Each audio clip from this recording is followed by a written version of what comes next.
Welcome to our Lunchtime Live program on WJEJ. This is Will Kaufman from the Public Information Office of Washington County Public Schools. We're here the third Thursday of the month at this time to talk about those things in public education here in Washington County, sometimes beyond. But today's show, we will focus on the start of the school year and much more with our Superintendent of Schools, Dr. Clayton Wilcox. Today's show is sponsored by the Columbia Bank, one of our prime supporters of Lunchtime Live and of public education here in Washington County. Sir? It's good to be here, Will. I was a little worried with that start. I thought something had fallen out of the sky, maybe a Soyuz spacecraft or something. We're good. Well, with us involved, anything could happen. Yeah. Tell me about your first couple of days of school. How does it work for you at the top of the chart? Well, I think let's start with yesterday when the kids came back. What we do is we send out senior level administrators to every school in the district. I myself went out to 7 different schools. We talked to the principals. We try to talk to as many parents as we can. We talk to students. We talk to teachers and classroom aides. We really want to see how things are going. We view kind of the lunch flow. We had a number of cafeterias that had been redone, so we want to see how the flow went there. And then we meet back at the central office at about 2 o'clock and kind of debrief the day to make sure that there are things which need to be attended to, that we attend to, and things that went well, we kind of celebrate a little bit. So all in all, it's been a really, really good day. This morning, I started out at schools again.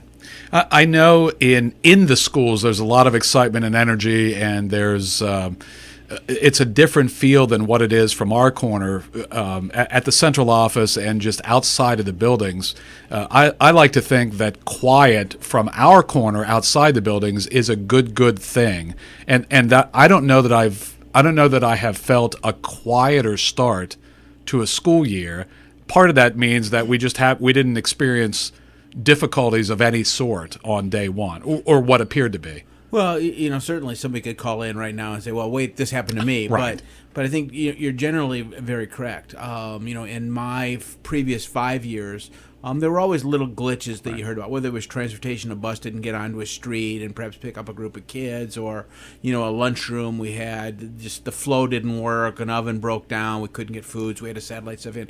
But this year, we really had a great start of the year. I personally went to 4 of the 7 high schools, and one of the barometers that I use there is the guidance office. And if I don't see kids sitting around waiting for a schedule, then I know they did a great job over the summer getting ready. And so I just was really, really pleased this year with our start to school. We got right into instruction in many of our classrooms.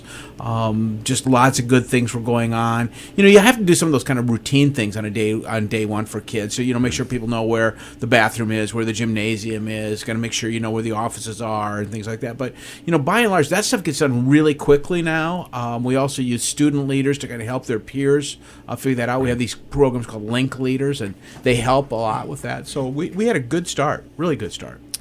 Any building issues that you're aware of? We have a brand new school that opened yesterday. Did you hear anything from Jonathan Hager? Jonathan Hager was terrific in the way that it opened. I mean, really, the good news there is we were done with that facility about mid-year last year, so we had a long period to kind of commission the HVAC system. We had a long time to select faculty and staff, and we were really careful about who we picked to start that new school. We picked people. The principal, Kathy Stiles, actually had opened a new school before, so she was able to do that. We had an open house for families early on. We welcomed people in, kind of on a daily basis. So that school took off really well. We did have a couple of issues related to air conditioning in some of our facilities, and that usually was associated with a roofing project that got pushed back or delayed either because of weather or some architectural concerns that maybe came up late. But, I think all of our schools, for the most part, were cool. I think all of our systems performed well. I'm going to take advantage of the air conditioning issue that you just raised, and at least have you address the start of a school year on August 7th. Name the date, but we started on August 17th. There are a fair number of folks, wow, that's too early. Summer's still well in progress. Mm-hmm. How do you feel about that whole argument of should we wait till after Labor Day, we're starting too early, or somewhere in between?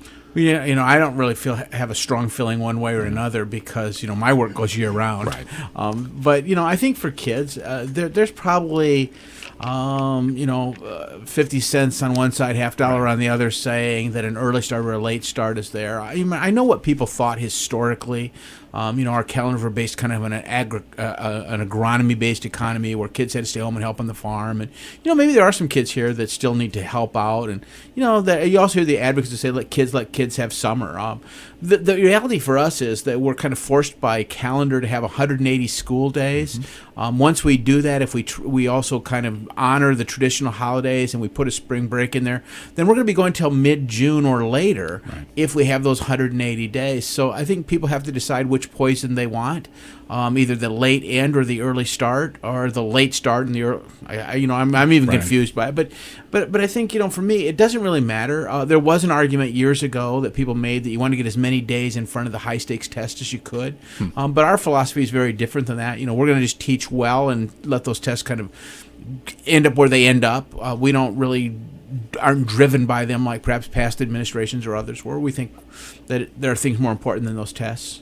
Once you get past the opening days and the flash of the start of a new year and all of the excitement and all of that, what are the things are at the top of your checklist to review and watch very carefully in the opening weeks? Once we get past the physical opening of the school year, then we get into the opening weeks where we're into a rhythm of the instructional year. What are you watching then? Well, this year is the first year of our 1-to-1 on a full scale. Right. So we're going to really watch that the devices get out into kids' hands, that teachers are using them in real time and actually doing good things with them, really kind of extending the reach that they traditionally have had without those devices. We're going to really look carefully at how our teachers are embracing the new curriculum that we've developed over the last 4 or 5 years. It is now much less sit and get and more performance-oriented. We want to see that kids can do things with that which they've learned. So we still teach great fundamental skills, the mathematics, the sciences, the English language arts. But now we want to know how those kids can use those things in a real-world situation, trying to make it more relevant to them. We think that's important for a number of reasons, not the least of which is we want kids to be more engaged in their education. And quite honestly, I think that's been one of the failings of American public schools, is that people didn't care enough to engage the kids. They thought if we just give them this and give them that they're going to be okay. But what we saw were dropout rates that got into the 70 and 80%, or not, the number of kids staying were 70%, so 30% were dropping out in some places. And in some places, some locales, particularly in urban areas, those ratios were much worse. Are we finally getting up to speed and being able to successfully teach kids in a different way? Is that really the secret, as opposed to what we're teaching? Well, I think it is both. But I think we are, as a school district, probably one of the leading school districts in Maryland right now, from what I see and gather from my colleague superintendents, in terms of us embracing kind of this integrated approach. We no longer teach subjects in complete isolation. We make sure kids have a good factual understanding, but then we start talking about, well, how are you going to apply this math in your science classes? How are you going to take this science and come over and use your mathematical skills? How are you going to write about it? So how are you going to use your English language arts skills? I think we're doing a better job of integrating instruction than many people are. I'm really excited about that. Beyond that, time will tell for us in a lot of ways. When does that start? When do teachers and kids start to work their way into that? The subjects blurring a bit, where everything does fold into one mix that everything is integrated. It's an interesting dichotomy, because I think that really begins in, kind of upper ends of middle school and through high school, where things really blur. I mean, biology and chemistry kind of are the same thing at some point. You don't teach biology in the absence of chemistry anymore. Math, you're teaching trigonometry, you're teaching, physics as well. So I think there's kind of a natural blending at the secondary level. But interestingly, the reason I say there's a bit of a dichotomy is the elementary teachers seem to grasp it early on about how they can perhaps go out and take the kids and look at a stream and find a way to think about science, to talk about math and talk about the volume, the flow through the stream. Then they write about what the kids saw. So elementary teachers kind of come to it naturally. Secondary teachers struggle with it a little bit. But honestly, that's where I think the real magic happens, is when the secondary teachers get it and can start to say, well, here's what, because the other reason there is, secondary kids aren't just going to volunteer their time and attention. They're only going to do it if they're engaged. Right. If you're just joining us, this is Lunchtime Live on WJEJ. Dr. Clayton Wilcox, Superintendent of Washington County Public Schools, our guest on our monthly show today, sponsored by the Columbia Bank here in Hagerstown, one of the biggest supporters of Washington County Public Schools, and we appreciate their support of the radio show. What about recess in elementary school? I know there's a little bit of a to-do, some time ago over that. I mean, where does that? It's a very specific subject, and maybe not at the top of the list, but we addressed it. No, it is at the top of the list. It's interesting because I just today got an email from the woman who kind of started the petition, and it just made me kind of go back and think about the process. She really looked at, I think, her own children and thought they didn't have enough free time to be kids within the school day, and she started by launching a petition, and pretty soon she had hundreds of people who had signed that petition, and she brought it forward and asked us to look at it. The interesting thing is that we were looking at it. We were thinking, how do we let kids be kids? How do we have a school where kids run into it like they run out from it? And if you think about that statement, it's not really silly. I mean, we tend sometimes in public education or in education in general to suck the life out of things. And so, we were thinking about it and talking about it, but she kind of gave us that opportunity to say, hey, our community wants it, so let's give it. And so we have 30 minutes of kind of uninterrupted free play at the elementary level. That might be 20 minutes in the morning, 10 minutes in the afternoon, might be two 15-minute play periods. It's really up to the school. We've asked each school to send us a plan that worked for them. Then we took a look at our secondary environments and said, we can't give you 30 minutes, but what we can do is make sure that there are absolutely planned breaks during the day. So most of the buildings put in a 10-minute kind of student-governed, student kind of run period of time during the course of the day. Now, all of that can be pulled back if we need the time for an assembly or some other kind of student gathering. We have a shortened scheduled day because of an upcoming event or something. But, generally, I think all of our schools have done a really nice job of implementing either the 30 minutes of uninterrupted supervised free play or these longer breaks at the secondary level. Did we get any pushback on the other side of the issue where, the parent who has the child who's not, they don't want that child to be interested in recess. He or she is going to be a nuclear physicist, and that extra half hour of academics is far more important. Is there anything to that? Well, through social media we heard some of it, but nobody Right. came to the board and said that. Right. But there is a little undercurrent. Anytime you make a change in Right. public education, somebody has a real strong feeling about it. I saw a little bit, I think, in feedback about now we're first it started out we were giving computers away and wasting money, Right. and then it started now we're not even using the time that we have, and their performance is such, and yet they're going to give kids time to play. So you always get a little of that, Will, but honestly, I think it's been an overwhelming success. And this we were talking out in the hallway before the show started, and this has really been, I think, for me, one of the best starts to a school year that I've had. And I was a superintendent for 5 years in Baton Rouge, Louisiana. I was in Pinellas County, Florida, as a superintendent, and here now in starting my 6th year. And I really have a hard time thinking back to an opening that went more smoothly than this. And really, we gave a little bit to everybody in terms of what they wanted to see in their community-based schools. I mean, think about this. Forget recess for a second, but one of the things that our teachers said to us last spring was, it's great to have this iPad initiative in the district, and we really appreciate the fact that you've given us MacBook Pros, which run on the same operating system, but we'd sure like to have an iPad so we had the same tool that our kids had. And because we worked really hard at reconditioning, refurbishing, and really collecting those iPads that we had within the system when we started the initiative, we were able to build up a stockpile of enough iPads that every teacher in the district was able to come back to a newer or a refurbished iPad so that they have the same tools that their students have in addition Right. to the other hardware that they have as teachers. So, we've had some really good things happen this year. Does the technology force a change in teaching style, or is it an extra that provides extra value? I mean, does it really change the core of the teaching day? Yes. Yeah. It's interesting because we've really tried to lay out a model where we're going to coach our teachers, not kind of beat them up. Right. So some teachers are going to come at it faster, some are going to come at it slower. Some classes will probably move quicker because some kids will have more access to technology and more technological kind of intuition, if you will. They'll be able to figure things out a little quicker.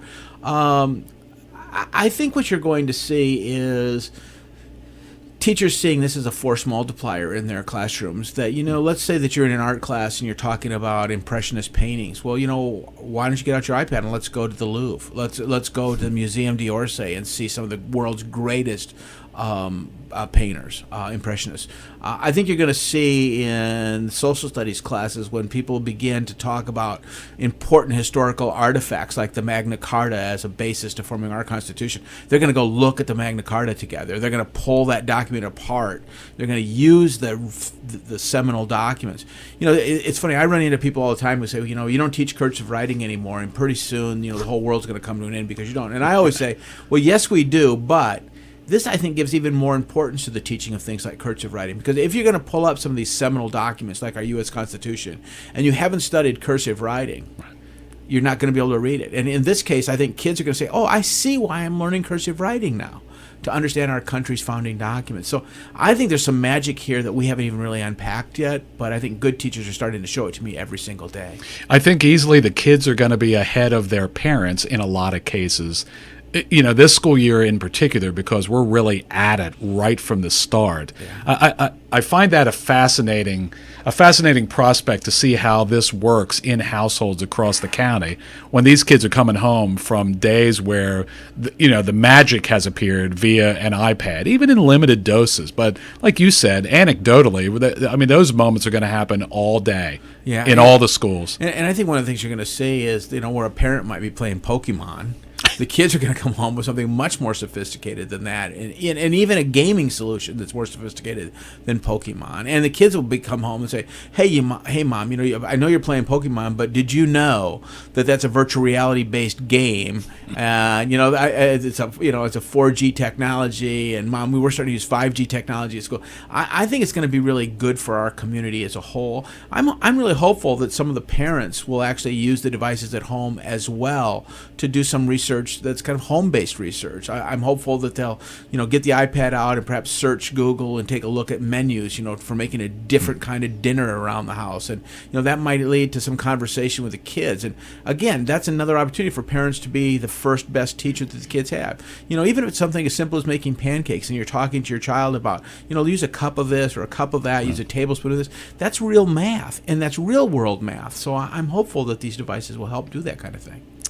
I'm having conversation with Superintendent of Schools Dr. Clayton Wilcox. This is Washington County Public Schools' monthly show on WJEJ. It's called Lunchtime Live. We're here the third Thursday of the month at this time, and on WJEJradio.com. Our show today is sponsored by the Columbia Bank here in Hagerstown and in Washington County. We set aside a little. I know it never really goes away because it's a 12-month-a-year proposition. The whole issue of budgeting and finance and the budget.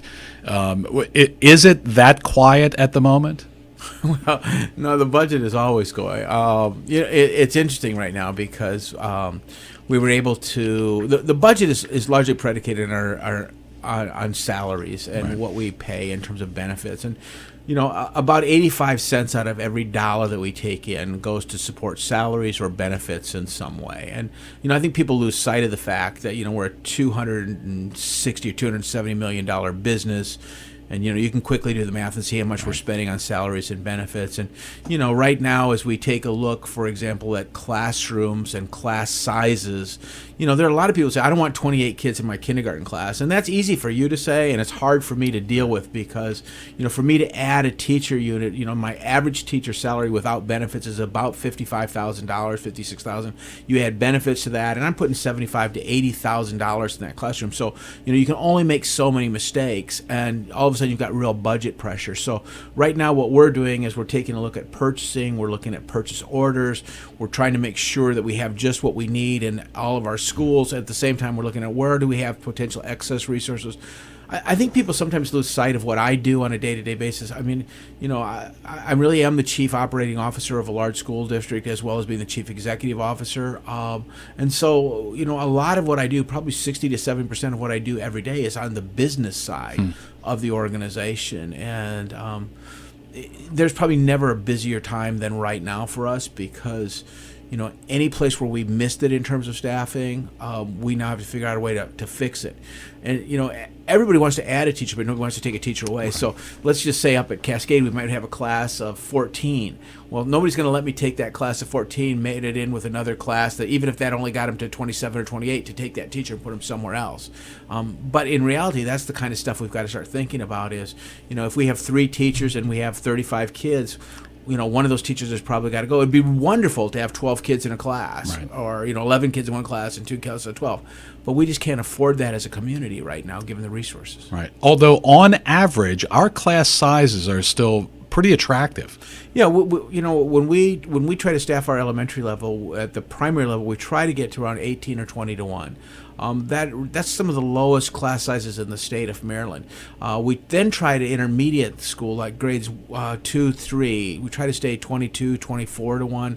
We never really try to go above 25 to 1, even at the secondary level. But their scheduling kind of makes liars of us all.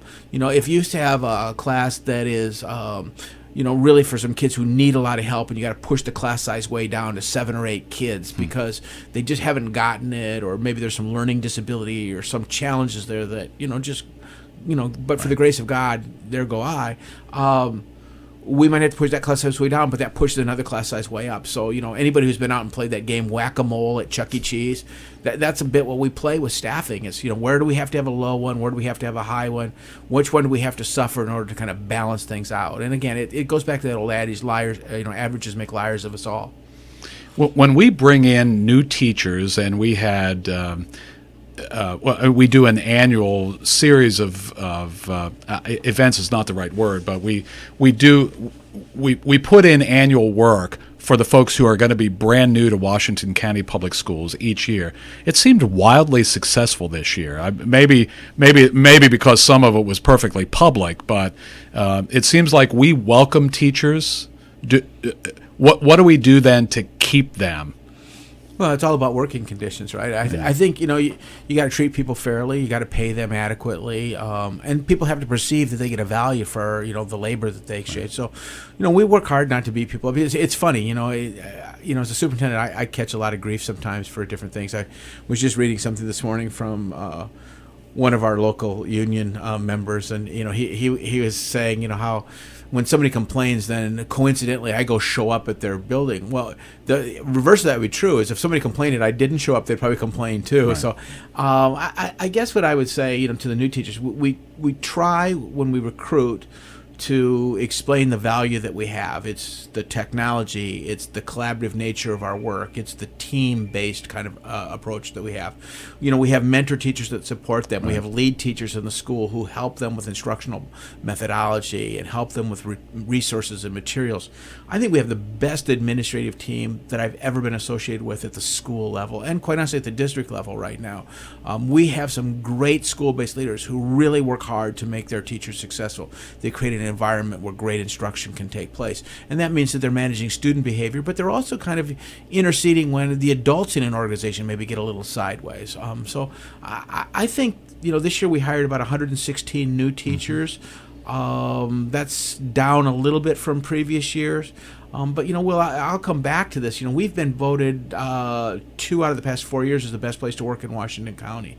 And I think that message is starting to resonate across the state. If you want to teach in a place where kids are willing to learn and where you have resources, Washington County is a great place to be. We have more people that came over from Frederick this year than at any time in my previous history with the district, and that's now stretching into 6 years. We had lots of people from West Virginia and from Pennsylvania who came to join us. And not just teachers, administrators came and joined us as well. So I think we're a district that's poised to do great things. We've got a lot of work to do. I don't want to mislead anybody. Our scores aren't where we need to be. We've got some disparity between some of our minority children and some of our majority children. We have a lot of work to do, but I think we're poised to do great things. Things are really changing in the way that we score and keep score as far as student performance goes. Where do we stand right now? We just did a couple of hours on assessments and that changing environment recently with the school board. Well, I think for us, when you look at us, we have more kids today that are taking honors and advanced placement courses than we've ever had before, and they're quite honestly they're doing better. We have more kids that are going to college and university than we've ever had before, and quite frankly, they're sticking longer and staying. It's interesting that only about 1 in 5 folks who begin college actually finish college, but we have a pretty successful track record of our kids going and being good there. The challenge for us right now is we really have this kind of group of 30 or 40% of our kids that either aren't doing well or just kind of floating through the system. And so we as a system have to own that, and I think we have to acknowledge that we've got a lot of work to do to take kids who, they're not college motivated, and they haven't found a career path yet either. So if you ask me what my next kind of big issue is going to be, it's how do we find those career paths? How do we better partner with business and industry in Washington County? Not just because we want the jobs of today, but we want the jobs of the future. And how do we get kids engaged in those pathways? That's the big challenge for us. How do you evaluate yourself? How are you doing? What are you as you start a new school year at this point in your career, not only locally but in total? What are you still working on as an administrator, a CEO? I mean, what are they? Where is there still room for improvement for you as an administrator? I think for me, it's managing personal relationships to try to either be better in terms of how I bring me to that relationship or how I'm able to convince other people that this is in their best interest too. I think, I personally have a tendency to think because I think it's a good idea, we got to go. So there's a lot of that. I've got to be a better version of Clayton, I think. And I think about that a lot. This board has just put me through a fairly rigorous evaluation process. And while it was generally positive, I mean, there were a couple of board members who clearly think I have a lot of room for improvement. You walk out of that conversation, that there's some who don't like you at all. I mean, and they don't think the direction that you're heading is the right direction. They think that you're just not the guy, and that's humbling to go through that because it forces I think any thinking person will go back and think, well, why do they think that? What have I done along the way to do that? And that I think helps you to grow. So that's one of the reasons why I say I think I've got to do a better job of managing relationships, building stronger skills within myself to kind of make that compelling vision something that other people want to enroll in. You can't be a leader if you don't have followers. So. Where's the balance in that? That's a funny place to be because you're balancing the technical aspects of the position. I mean, you have a lot to execute on the day to day, whether it's finances, academics, the places in the job where you're truly keeping score, and there's finite, there's good, solid quality information, quantitative information, and then the other side of it is sort of the personal, the immeasurable part of it. Well, I mean that's the nutty thing about the work that I do, and I don't think many people get that. And I'm not asking people to feel sorry for me, but my job is to manage the lives of 3,000 plus people. We're the largest employer in the county. We have operating and capital budgets in excess of $300 million. I have 50 facilities. We manage 3.5 million square feet. I have over 200 buses and an assorted number of other contracts. We work with managed behavioral health, probably 10 to 15 different providers. We have a $3 million contract with Meritus for nurses. That list of things just goes on and on and on. People think that we're going to be the savior and take over Children's Village, but you know what? Children's Village thinks they've done pretty well for a long time, and so that negotiation is a tough one. We're trying to convince people that it makes sense to go downtown right now and build some new facilities down there, and yet we're the force behind it, but we can't push it because some of the politicals are in the way, saying, it's not a good idea if it's the school board's idea. Okay, I get all that. But it becomes hard. It does the balance of all of that, doing all that, and then stepping into a room where somebody says, "I don't like you." That's a tough thing to reconcile. But you know what? You have to take it for what it's worth. I mean, if somebody says that, what people don't realize is I have 7 bosses now, and so only 7. And so if 1 or 2 of them don't like you, it's a tough place to be. Are you sleeping okay? Oh, I sleep fine. There you I go. sleep fine, and I do radio shows, so I'm good. No, it's all good. That's right. Today's Lunchtime Live program has been sponsored by the Columbia Bank, a big supporter of Lunchtime Live and of public education here in Washington County Public Schools. Our guest today, Superintendent of Schools, Dr. Clayton Wilcox, as always. Thank you very much. Thanks for having me, Will. Good to see you. We can convene again next month at this same time. Thanks for joining us. It's Lunchtime Live with Washington County Public Schools and WJEJ.